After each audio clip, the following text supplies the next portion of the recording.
അസ്സലാമു അലൈക്കും വറഹ്മത്തുള്ളാഹി വബറകാതുഹു. അൽഹംദുലില്ലാഹി റബ്ബിൽ ആലമീൻ. അല്ലാഹുമ്മ സ്വല്ലി അലാ സയ്യിദിനാ മുഹമ്മദിൻ വഅലാ ആലിഹി വസഹ്ബിഹി അജ്മഈൻ. അള്ളാഹുവിൻ്റെ പരമായ അനുഗ്രഹത്താൽ നമ്മൾ സ്വഹീഹ് അൽ ബുഖാരിയുടെ 3 വാല്യങ്ങളാണ് പഠിച്ചു കഴിഞ്ഞത്. ഇനി 4ാമത്തെ വാല്യം തുടങ്ങുകയാണ്. ഇതിലുള്ള പ്രധാന അധ്യായങ്ങൾ എന്തൊക്കെയാണ് എന്ന് നമുക്ക് നോക്കാം. 55ാമത്തെ കിതാബ് എന്ന് പറയുന്നത് വസായ, അതായത് വസിയ്യത്ത് എന്നൊക്കെ നമ്മൾ പറയും. വിൽപത്രം, മരിക്കുന്ന ആളുടെ അവസാനത്തെ ആഗ്രഹം എന്നൊക്കെ പറയുന്ന പോലെ ആൾ പറയുകയാണ് ഈ പറമ്പ് ആ മോനുള്ളത്, ഈ പറമ്പ് ഈ മോൾക്കുള്ളത്, കട മറ്റേ മോനുള്ളത്, അങ്ങനെയൊക്കെ എഴുതി വയ്ക്കുന്നതിനോ പറഞ്ഞു വയ്ക്കുന്നതിനൊക്കെയാണ് വില്ല് അല്ലെങ്കിൽ വിൽപത്രം, വസിയ്യത്ത് എന്ന് പറയുന്നത്. 56 വിശുദ്ധ യുദ്ധമാണ്, അതായത് അള്ളാഹുവിൻ്റെ മാർഗത്തിൽ യുദ്ധം ചെയ്യുന്നതിനെയാണ് ഉദ്ദേശിക്കുന്നത്. അപ്പോൾ അതിനെപ്പറ്റി അതിൻ്റെ മഹത്വവും കാര്യങ്ങളൊക്കെ.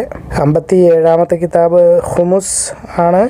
ഹുമുസ് എന്ന് പറഞ്ഞാൽ 1/5 എന്നാണ് അർത്ഥം, 20%. അതിൻ്റെ നിയമങ്ങൾ ബന്ധപ്പെട്ടത്. 58ാമത്തത് അൽ ജിസിയ, അതും യുദ്ധം നിർത്തുന്നതും. ജിസിയ എന്ന് പറഞ്ഞാൽ ഒരു മുസ്ലിം രാജ്യത്ത് ജീവിക്കുന്ന ആ മുസ്ലിങ്ങളുടെ മേളിൽ ഇസ്ലാമിക ഭരണകൂടം ഏർപ്പെടുത്തുന്ന ഒരുതരം കരം അല്ലെങ്കിൽ ടാക്സ് ആണ് ജിസിയ എന്ന് പറയുന്നത്. ഈസാ നബി അലൈഹി ഇസ്ലാമിൻ്റെ കാലം വരെ ഉണ്ടാവും. ഈസാ നബി അലൈഹി ഇസ്ലാം വന്നു കഴിയുമ്പോൾ ജിസിയ നിർത്തും. എന്നിട്ട് പറയും എല്ലാവരോടും മുസ്ലിം ആയിക്കൊള്ളാൻ പറയും. വേറെ യാതൊരു മതവും ഈ ഭൂമിയിൽ ഉണ്ടാവാൻ അദ്ദേഹം സമ്മതിക്കുകയില്ല. അപ്പോൾ അതുവരെ ഇസ്ലാമിക ഭരണകൂടം, ഇപ്പോൾ സൗദിയിലോ അല്ലെങ്കിൽ അതുപോലുള്ള രാജ്യങ്ങളിലൊക്കെ ആ നാട്ടുകാരാണെങ്കിൽ ജിസിയ കൊടുക്കണം. നമ്മൾ പുറത്തുനിന്ന് പോയി പണിയെടുക്കുന്നത് ആയതുകൊണ്ട് കൊടുക്കണ്ടായിരിക്കും, എനിക്കതറിയില്ല, പക്ഷെ തോന്നുന്നു കൊടുക്കണ്ട എന്നാണ്. പക്ഷെ ആ നാട്ടിൽ ജനിച്ച് വളർന്ന് ആ നാട്ടിലെ പൗരനായി ജീവിക്കുന്നവർക്ക് അവരെ ഗവൺമെൻറ് ജോലികളിലൊന്നും അല്ലെങ്കിൽ പട്ടാളത്തിലൊന്നും ചേരാൻ പറ്റില്ല. കാരണം അവർ പൂർണ്ണമായും ഇസ്ലാമിക രാഷ്ട്രത്തിലെ ഇസ്ലാമിക പൗരനല്ലാത്തതുകൊണ്ട്. അപ്പോൾ അതിന് പകരമായി അവിടുത്തെ സുരക്ഷിതത്വവും ഗവൺമെൻറ് ആനുകൂല്യങ്ങളൊക്കെ അനുഭവിക്കുന്നതിന് വേണ്ടി ഗവൺമെൻറ് ഏർപ്പെടുത്തുന്ന ഒരു കരം ആണ് ജിസിയ എന്ന് പറയുന്നത്. അല്ലാതെ അത് മറ്റുള്ളവർ ഒക്കെ പറഞ്ഞുണ്ടാക്കുന്നത് പോലെ എന്തോ ചീത്ത സാധനമോ അല്ലെങ്കിൽ പിടിച്ചു വയ്ക്കുന്ന പരിപാടിയോ ഒന്നുമല്ല. കാരണം മുസ്ലിങ്ങൾ 2.5% സ്വത്തിൻ്റെ സക്കാത്ത് കൊടുക്കുന്നുണ്ട്. ഇവർ ഒന്നും കൊടുക്കാതെ അടിച്ചു പൊളിച്ച് സൂഹിച്ച് ജീവിക്കും. പടച്ചവൻ്റെ നിയമമാണ്, അതുകൊണ്ട് അതങ്ങനെ ഉണ്ടാക്കി വെച്ചിരിക്കുന്നു. നമുക്കിഷ്ടമായാലും ഇല്ലെങ്കിലും അത് നിയമമാണ്. 59ാമത്തെ കിതാബ് സൃഷ്ടിപ്പിൻ്റെ തുടക്കം. ഈ ലോകം അല്ലെങ്കിൽ അർശ്, കുർസി, കലം, സ്വർഗം, നരകം, ഭൂമി, ആകാശം, ഇതൊക്കെ എങ്ങനെയാണ് തുടങ്ങിയത്. സൃഷ്ടിപ്പ് കാര്യമായ വലിയ അധ്യായമാണ്, നമ്മളത് അറിഞ്ഞിരിക്കേണ്ട അധ്യായമാണ്. പ്രവാചക ചരിത്രം 60ാമത്തെ കിതാബ് ആദം അലൈഹി ഇസ്ലാമിൻ്റെ സൃഷ്ടിപ്പ് തൊട്ട് റസൂൽ സല്ലല്ലാഹു അലൈഹി വസല്ലം വരെയുള്ള പ്രവാചകന്മാരെ പറ്റിയിട്ടുള്ള ചെറിയൊരു പരാമർശം ഹദീസുകളിൽ വന്നിട്ടുള്ളത് ഇത് കാണാൻ പറ്റും. 61ാമത്തെ കിതാബ് ഗുണഗണങ്ങളെ പറ്റിയിട്ടുള്ള കിതാബാണ്. മഹത്വത്തിൻ്റെ കിതാബ് എന്നൊക്കെ വേണമെങ്കിൽ പറയാം. ഖുറൈശികൾ, അവർക്ക് മഹത്വമുണ്ട്. കാരണം ലോകത്തിൽ ഭരണം എപ്പോഴും അവരുടെ കയ്യിലായിരിക്കുമെന്ന് റസൂൽ സല്ലല്ലാഹു അലൈഹി വസല്ലം പറഞ്ഞിട്ടുണ്ട്. അപ്പോൾ ഇസ്ലാമിക രാഷ്ട്രമുണ്ടായാൽ ഖലീഫ ഒരു ഖുറൈശി ആയിരിക്കും. അങ്ങനെ ഓരോന്ന് മഹത്വം എന്ന് പറയുമ്പോൾ വംശപരമ്പര വരാം, അതുപോലുള്ള കാര്യങ്ങൾ. നമ്മൾ തുടങ്ങുന്നു. ബിസ്മില്ലാഹിർ റഹ്മാനിർ റഹീം. 4ാമത്തെ വാല്യം 55ാമത്തെ കിതാബ് വസായ, വസിയ്യത്ത്, ബഹുവചനാണത്. വിൽപത്രങ്ങൾ, സത്യവാങ്മൂലങ്ങൾ, ഇതൊക്കെയാണ് ഉദ്ദേശിക്കുന്നത് കിതാബുൽ വസായ. വസിയ്യത്ത് എന്ന് പറയുന്നത് സായല്ല, സ്വാദാണ്. വസിയ്യ അൽ വസായ, വിൽപത്രങ്ങൾ, ബാബുൽ വസായ. റസൂൽ സല്ലല്ലാഹു അലൈഹി വസല്ലമയുടെ വചനം ഓരോരുത്തരും അവരവരുടെ വിൽപത്രം എഴുതി അവരോടൊപ്പം സൂക്ഷിച്ച് വയ്ക്കണം. അപ്പോൾ ഇത് റസൂൽ പറഞ്ഞിരിക്കുന്നതാണ്, എല്ലാവരുടെ മേലിലും ബാധകമാണ്. അള്ളാഹു ജല്ല ജലാലിൻ്റെ വചനം നിങ്ങളുടെ മേലിൽ അത് നിയമമാക്കി വെച്ചിരിക്കുന്നു, അല്ലെങ്കിൽ എഴുതപ്പെട്ടിരിക്കുന്നു. നിങ്ങളുടെ മേൽ മരണം വന്ന് ചേരുമ്പോൾ അല്ലെങ്കിൽ എത്താറാവുമ്പോൾ അവൻ എന്തെങ്കിലും സമ്പത്ത് ഭൂമിയിൽ വിട്ടുപോയാൽ അവൻ അത് മാതാപിതാക്കൾക്ക് വസിയ്യത്ത് ചെയ്തു കൊള്ളട്ടെ. ആ ആയത്ത് തുടരുന്നു. ഏതാനും അനീതികൾ. ഇത് 2ാമത്തെ സൂറത്ത് 180, 81, 82 ആയത്തുകൾ ആകുന്നു. വഖൗലി നബിയ്യി സ്വല്ലല്ലാഹു അലൈഹി വസല്ലം വസിയ്യത്തുർ റജുലി മക്തൂബത്തുൻ ഇൻദഹു വഖാലല്ലാഹു അസ്സ വജല്ല കുതിബ അലൈക്കും ഇദാ ഹദറ അഹദകുമുൽ മൗതു ഇൻ തറക ഖൈറൽ വസിയ്യതു ലിൽ വാലിദൈൻ ഇലാ ജനഫൻ. അൽ ബഖറ 180, 81, 82. അബ്ദുല്ലാഹ് ബിൻ ഉമർ റളിയല്ലാഹു റളിയല്ലാഹു അൻഹു വിശദീകരിക്കുന്നു, അല്ലാഹുവിൻ്റെ റസൂൽ സല്ലല്ലാഹു അലൈഹി വസല്ലം പറഞ്ഞതായിട്ട്, ഒരു മുസ്ലിമിന് ഇത് അനുവദനീയമല്ല. അതായത് എന്തെങ്കിലും ബാക്കിയുള്ള ഒരു മുസ്ലിമിന് കയ്യിൽ സമ്പത്തൊക്കെ ഉള്ള, അതായത് നമുക്ക് എല്ലാവർക്കും എന്തെങ്കിലും കാണും, ഒരു ചുരുങ്ങിയൊരു ഫോണെങ്കിലും കാണുമല്ലോ, ടാർപ്പ് വലിച്ചു കെട്ടി വീടാണെങ്കിൽ പോലും എന്തെങ്കിലുമൊക്കെ ഉണ്ടാവും. അപ്പോൾ എല്ലാ മുസ്ലിമിനും നിർബന്ധമാണ് 2 രാത്രിയിൽ കൂടുതൽ താമസിക്കാൻ പാടില്ല അവൻ്റെ കൂടെ അവൻ്റെ വസിയ്യത്ത് ഇല്ലാതെ. അപ്പോൾ ഇതൊരു വലിയൊരു പ്രശ്നമാണ്. നമ്മളെല്ലാവരും ഉടനടി എന്തെങ്കിലുമൊക്കെ ചെയ്തു കൂട്ടേണ്ടതാണ്. അബ്ദുല്ലാഹി ഇബ്നു ഉമർ റളിയല്ലാഹു അൻഹുമാ അന്ന റസൂലുള്ളാഹി സ്വല്ലല്ലാഹു അലൈഹി വസല്ലം ഖാല മാ ഹഖ്ഖു ഇംറിഇൻ മുസ്ലിമിൻ ലഹു ശൈഉൻ യുസി ഫീഹി യബീതു ലൈലതൈനി ഇല്ലാ വവസിയ്യതുഹു മക്തൂബത്തുൻ ഇൻദഹു.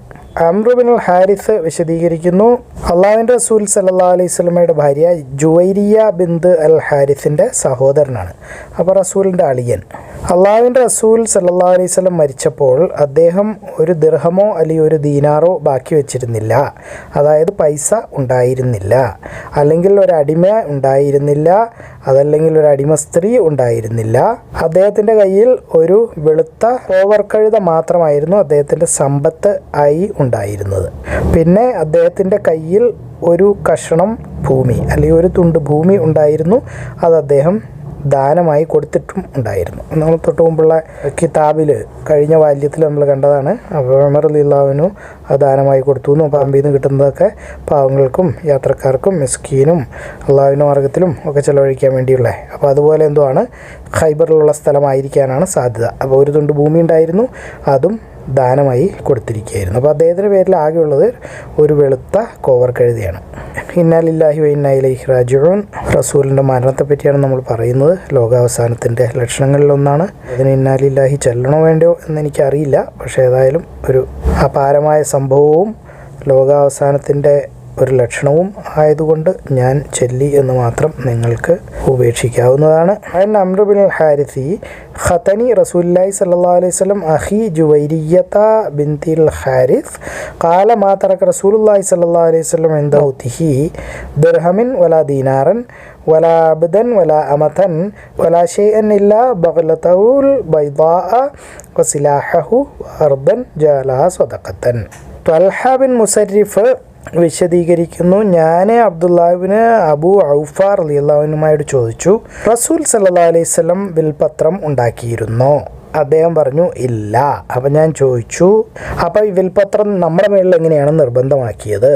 അപ്പോൾ റസൂൽ സ്വന്തം വിൽപത്രം എഴുതിയിട്ടില്ലെങ്കിൽ പിന്നെ അതെങ്ങനെയാണ് നമ്മുടെ മേളിൽ നിർബന്ധമാക്കിയത്? അല്ലെങ്കിൽ നമ്മളോട് എന്തിനാണ് അങ്ങനെ ഒരു ഉത്തരവ് ഇട്ടത്? അപ്പോൾ അദ്ദേഹം മറുപടി പറഞ്ഞു, അള്ളാഹുവിൻ്റെ റസൂൽ സല്ലല്ലാഹു അലൈഹി വസല്ലം കിതാബ് ആണ് വസിയ്യത്തായിട്ട് ഇട്ടിട്ട് പോയത്, അതായത് ഖുർആൻ. നമുക്ക് വേണ്ടിയിട്ടൊക്കെ അള്ളാഹുവിൻ്റെ റസൂൽ സല്ലല്ലാഹു അലൈഹി വസല്ലം വസിയ്യത്തായി വെച്ചിരിക്കുന്നത് ഖുർആനെയാണ്. حدثنا طلحة ابن مصرف قال سألت عبد الله بن أبي أوفى رضي الله عنهما هل كان النبي صلى الله عليه وسلم أوصى فقال لا فقلت كيف كتب على الناس الوصية أو أمروا بالوصية قال أوصى بكتاب الله. അൽ അസ്വദ് വിശദീകരിക്കുന്നു, ആയിഷയുടെ മുമ്പിൽ ആളുകൾ റസൂൽ സല്ലല്ലാഹു അലൈഹി വസല്ലം അലിയെ അദ്ദേഹത്തിൻ്റെ പിന്തുടർച്ചക്കാരനായി നിയമിച്ചതായും അതൊരു വസിയ്യത്തായും ഉള്ളതായി പറഞ്ഞു. ആയിഷ പറഞ്ഞു, എപ്പോഴാണ് അദ്ദേഹം അങ്ങനെ ഒരു വിൽപത്രം എഴുതിയുണ്ടാക്കിയത് അല്ലെങ്കിൽ പറഞ്ഞത്? തീർച്ചയായും അദ്ദേഹം മരിക്കുമ്പോൾ അദ്ദേഹം എൻ്റെ നെഞ്ചോട് ചേർന്നിരിക്കുകയായിരുന്നു, അതല്ലെങ്കിൽ എൻ്റെ മടിയിൽ ആയിരുന്നു എന്നായിരിക്കും പറഞ്ഞത്. അദ്ദേഹം ഒരു വാഷ് ബേസിൻ ചോദിച്ചു, അതൊരു പാത്രത്തിൽ വെള്ളമാണ് ഉദ്ദേശിക്കുന്നത്. എന്നിട്ട് ആ അവസ്ഥയിൽ തന്നെ അദ്ദേഹം കുഴഞ്ഞു വീണു മരിച്ചു. എനിക്ക് അദ്ദേഹം മരിച്ചു എന്ന് പോലും മനസ്സിലാക്കാൻ പറ്റിയില്ല. പിന്നെ എപ്പോഴാണ് അദ്ദേഹം വിൽപത്രം എഴുതിയുണ്ടാക്കിയത്? അപ്പോൾ അവർ അങ്ങനെയൊന്നുമില്ല, റസൂൽ വിൽപത്രം എഴുതിയിട്ടില്ല. പക്ഷെ നമ്മുടെ മേളിൽ നിർബന്ധമാണ്. കാരണം റസൂലിൻ്റെ നിയമം നമുക്ക് വേറെ സ്ഥലങ്ങളിൽ നമ്മൾ കണ്ടിട്ടുണ്ട്. പ്രവാചകന്മാർ പാരമ്പര്യ സ്വത്തായിട്ടൊന്നും വിട്ടിട്ട് പോകാറില്ല. അവർ വിട്ടിട്ട് പോകുന്നതെല്ലാം സദക്കയാണ് എന്നൊരു നിയമം ഉണ്ട്. ഒറ്റ പ്രവാചകൻ്റെ സ്വത്തും അവരെ മക്കൾക്ക് എടുക്കാൻ പറ്റില്ല. അപ്പോൾ സുലൈമാൻ നബി ഏറ്റവും വലിയ രാജാവായിരുന്നു. അദ്ദേഹത്തിന് മക്കളുണ്ടായിരുന്നുവെങ്കിൽ ഉണ്ടാവും, നമുക്കത്ര കഥയിലും കാര്യത്തിലൊന്നും കൃത്യമായിട്ട് അറിയില്ല, അതുകൊണ്ട് എനിക്കും അറിയില്ല. അപ്പോൾ ഉണ്ടായിരുന്നുവെങ്കിൽ അദ്ദേഹത്തിന് ആ മക്കൾ ഇങ്ങനെ ആ രാജ്യം മുഴുവൻ ഇങ്ങനെ വീതം വെച്ചെടുക്കുക, ഞാൻ ഇവിടുത്തെ രാജാവ്, നീ അവിടുത്തെ രാജാവ്, അല്ലെങ്കിൽ രാജകൊട്ടാരത്തിരിക്കുന്ന സ്വർണ്ണക്കട്ടികൾ നിനക്ക്, അങ്ങനെയൊന്നും വീതം വെച്ച് എടുക്കാൻ പറ്റില്ല. കാരണം പ്രവാചകന്മാർ വിട്ടിട്ട് പോകുന്ന മുഴുവൻ സദക്കയാണ്. അപ്പോൾ റസൂല് വിൽപത്രം എഴുതിയില്ല എന്ന് വിചാരിച്ച് നമ്മൾ അതിൽ തർക്കിച്ച് നിൽക്കേണ്ട കാര്യമില്ല. കാരണം വിട്ടിട്ട് പോയ കോവർക്കഴുതിയെ പറ്റി പറഞ്ഞിട്ടുണ്ട്, അതിനെ സദക്കയായിട്ട് ഖജനാവിലേക്ക് എടുത്തിട്ടുണ്ടാവണം.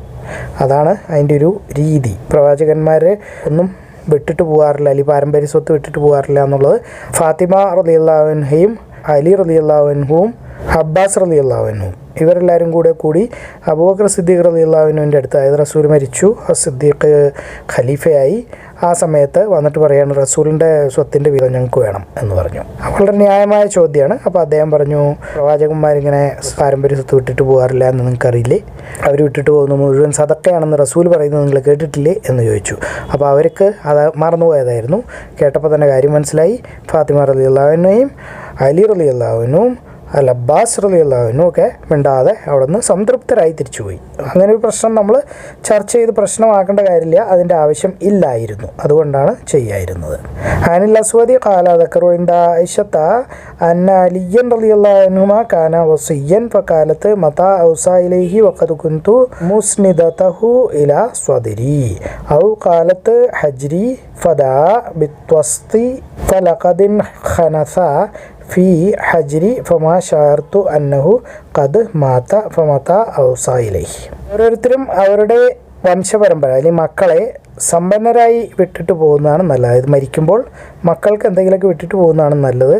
അവരെ പട്ടിണിപ്പാവങ്ങളാക്കി തെരുവിൽ തെണ്ടാൻ വിടുന്നതിനേക്കാൾ നല്ലത്. അതായത് സമ്പത്ത് മുഴുവൻ ഞാൻ ദാനം ചെയ്ത് സദക്ക അലി സക്കാത്ത് എന്നും പറഞ്ഞുകൊണ്ട് മുഴുവൻ തീർത്തിട്ട് മരിക്കണം എന്ന് നിർബന്ധമൊന്നുമില്ല. മക്കളെ പട്ടിണിക്കിടാൻ പാടില്ല, മക്കളെ തെണ്ടാൻ വിടാൻ പാടില്ല, അവരെ സമ്പന്നരായി വിടുന്നതാണ് നല്ലത്. അപ്പോൾ പ്രത്യേകം പറയേണ്ട കാര്യമില്ല, നമ്മളൊക്കെ അങ്ങനെ ചെയ്യാറ്.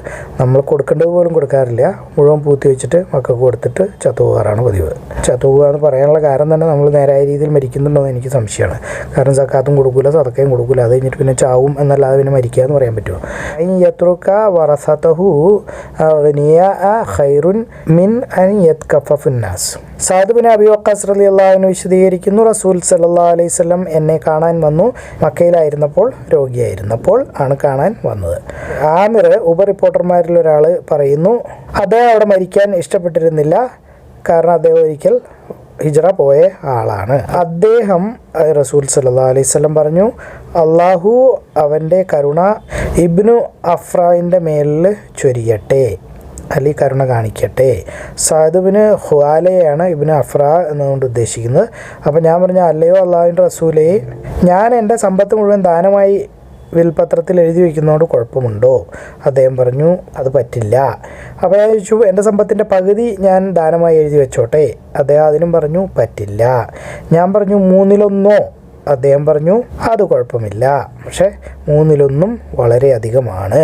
നിനക്ക് നല്ലത് എന്ന് പറയുന്നത് നിൻ്റെ വംശപരമ്പര, അതായത് മക്കൾ, ഭാര്യ, അങ്ങനെയുള്ള അനിയൻ, ചേട്ടൻ, നിൻ്റെ സമ്പത്തിൻ്റെ അവകാശികളായ ആളുകൾക്ക് ഉമ്മ, വാപ്പ എല്ലാവരും വരും.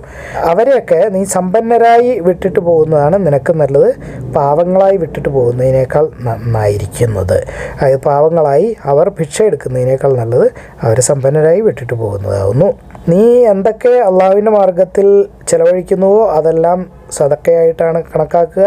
അപ്പോൾ അതായത് ഈ പാരമ്പര്യ സ്വത്ത് ഇന്നയാൾക്ക് പറഞ്ഞു വെച്ച് വസിയത്തൊക്കെ എഴുതി വിട്ടിട്ട് പോയാൽ അതുപോലും ദാനമായിട്ടാണ് കണക്കാക്കുന്നത്. അള്ളാഹുവിൻ്റെ മാർഗത്തിൽ എന്തൊക്കെ ചെലവഴിച്ചാലും അതെല്ലാം സദക്കയായിട്ടാണ് കണക്കാക്കുന്നത്. നീ ഒരു പിടി ആഹാരം നിൻ്റെ ഭാര്യയുടെ വായിലേക്ക് ഇട്ടാൽ അതും അള്ളാഹു സദക്കയായിട്ടാണ് കാണുന്നത്. അതായത് സ്വന്തം വീട്ടു ചെലവ് നടത്തിയാൽ, ഭാര്യയ്ക്കും മക്കൾക്കും ചെലവിന് കൊടുത്താൽ അതും സദക്കയാണ്. അള്ളാഹു നിൻ്റെ ആയുസ് ചിലപ്പോൾ വർദ്ധിപ്പിച്ചേക്കാം, കാരണം നിന്നിലൂടെ ചില ആളുകൾക്ക് പ്രയോജനം ഉണ്ടാവുന്നത് കൊണ്ട്. അപ്പോൾ അത് നമ്മൾ ആഹാരമൊക്കെ മേടിച്ചു കൊടുക്കുന്ന ഒരു ശീലമാക്കിയാൽ അള്ളാഹു നമ്മൾക്കും ചിലപ്പോൾ ആയുസ് നീട്ടിത്തരും. കാരണം ഈ പറയുന്ന ലോകത്തിലുള്ള മുഴുവൻ ആളുകൾക്കും ആഹാരം കൊടുക്കുന്ന ആളാണ് അള്ളാഹു. അപ്പോൾ നമ്മളിലൂടെയാണ് അത് നടക്കുന്നതെങ്കിൽ ഒരുപക്ഷെ നമുക്ക് അള്ളാഹു ആയുസ് നീട്ടിത്തരും. ഉറപ്പ് പറഞ്ഞിട്ടില്ല. ഒരു പക്ഷേ എന്ന് തന്നെയാണ് പറഞ്ഞിരിക്കുന്നത്. അപ്പോൾ ആയുസ് നീട്ടിക്കിട്ടാൻ സാധ്യതയുള്ളൊരു മാർഗ്ഗമാണ് മറ്റുള്ളവരുടെ ചെലവിന് കൊടുക്കുക എന്നുള്ളത്. അപ്പോൾ ആർക്കെങ്കിലൊക്കെ നിന്നിൽ നിന്ന് പ്രയോജനം ഉണ്ടാവുമല്ലോ എന്നോർത്ത് അള്ളാഹു നിൻ്റെ ആയുസ് നീട്ടിയേക്കാം. അതുമാത്രമല്ല, നിന്നെക്കൊണ്ട് മറ്റ് ആർക്കെങ്കിലൊക്കെ ഉപദ്രവവും ഉണ്ടാവാം. ആ സമയത്ത് സഅദിന് ഒരു മകൾ മാത്രമേ ഉണ്ടായിരുന്നുള്ളൂ. ആൻ സഅദ് ബിൻ അബി വഖാസ് റളിയല്ലാഹു അൻഹു യഖൂലു ജാഅ നബിയ്യു സ്വല്ലല്ലാഹു അലൈഹി വസല്ലം യഊദു വഅന ബിമക്കത വഹുവ യക്റഹു അൻ യമൂത ബിൽ അർദില്ലതി ഹാജറ മിൻഹാ ഖാല യർഹമുല്ലാഹു ഇബ്ന അഫ്രാ. ഖുൽതു യാ റസൂലല്ലാഹ് ഊസി ബിമാലിൻ കുല്ലിഹി ഖാല ലാ. ഖുൽതു ഫശത്ര ഖാല ലാ. ഖുൽതു സുലുസ ഖാല ഫസുലുസു വസ്സുലുസു കസീറുൻ ഇന്നക അൻ തദാ വറസതക അഗ്നിയാ ഖൈറുൻ മിൻ അൻ തദാഹും ആലതൻ يتكففون الناس في أيديهم وإنك مهما أنفقت من نفقة فإنها صدقة حتى اللقمة ترفعها إلى في امرأتك وعسى الله أن يرفعك فينتفع بك ناس ويضر بك آخرون ولم يكن له يومئذ إلا ابنة. അള്ളാഹു അഅലം. അള്ളാഹു എല്ലാ കാര്യങ്ങളും ഏറ്റവും നന്നായി അറിയുന്നു. നിങ്ങളിത് കാണുക, ഖുർആൻ പഠിക്കുക, എല്ലാവരിലേക്ക് എത്തിച്ചു കൊടുക്കുക. ബാറക്കല്ലാഹു ലി വലക്കും. അസ്സലാമു അലൈക്കും വറഹ്മത്തുള്ളാഹി വബറകാതുഹു.